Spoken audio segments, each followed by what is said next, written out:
Hello my crafty friends, it's Marie from Marie's Vermont Creations, and today I'm going to run through the products that I'm using. I'm going to do an ink smooshing technique. So these are the oxides I'm using, my Gina K ink. I am using my mini Misti, you don't have to. This is a stamp set from Simon Hurley called Encouraging Words, my jewel picker, and some embellishments, some Canson XL watercolor paper, and some acetate, and the bunny bowl, and my distress sprayer. This is a hop. I follow the group Handmade Happiness on Facebook, and this is a hop called Back to Basics. So just some simple card making techniques. So I am using a few supplies that you don't necessarily need to use, like the bunny bowl. It's not a necessity, nor is the Misti, but because I know me and how I stamp, I like to stamp multiple times, which I needed to do with this sentiment that I'm going to stamp down. So it's a good thing I was using it, but you can do this with an acrylic block. So I'm just smushing my distress oxides onto this piece of acetate, spraying it with my distress sprayer, flipping it over, and smushing it onto this piece of watercolor paper.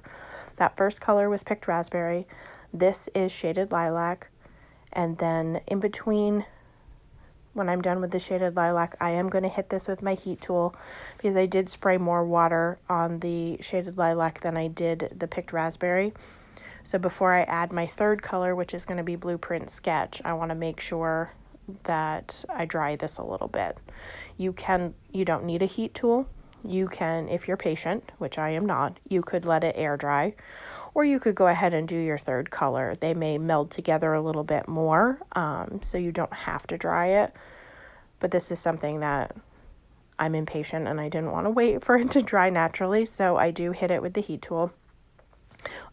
Right now when I'm doing the purple, and then after I do the Blueprint Sketch, I will hit it with the heat tool again, just so I can go immediately and stamp my sentiment. But again, if you don't have a heat tool, you can definitely let this air dry.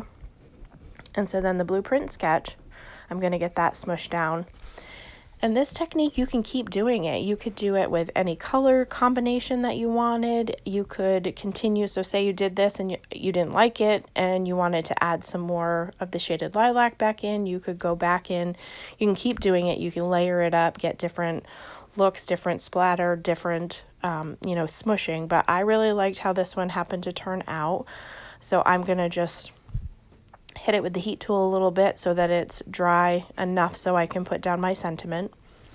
Then I'm going to put it in my mini Misti, and I am using the Encouraging Words stamp set from Simon Hurley, and I'm going to have to stamp that a few times with my Gina K amalgam ink.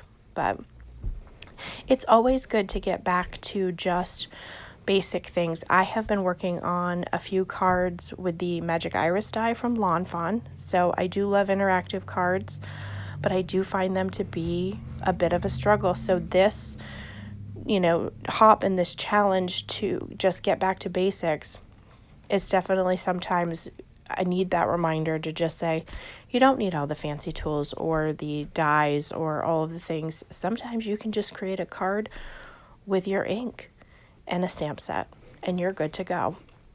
So don't be intimidated if you're just starting out and you don't have all of the supplies that a seasoned crafter or hoarder such as myself does. Don't worry about it. You can still make beautiful cards that are easy with your limited supplies.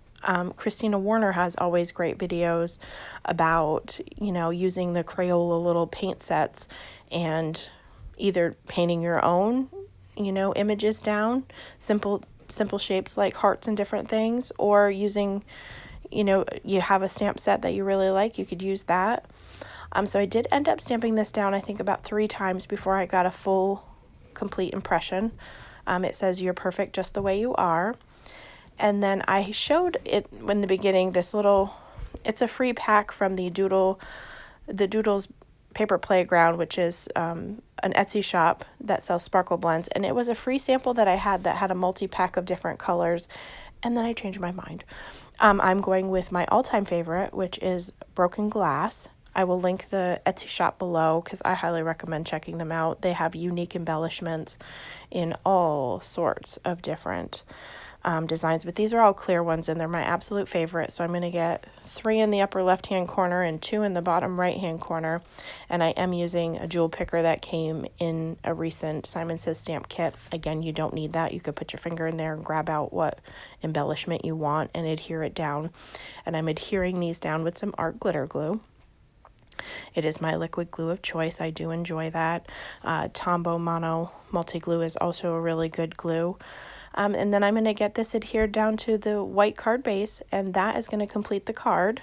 So there'll be information in the description box about the hop and who is the next participant. So hopefully you will check it all out, because I can't wait to see how everyone gets back to basics with this hop and what their techniques are that they chose to use. As always, I hope that you have a great day.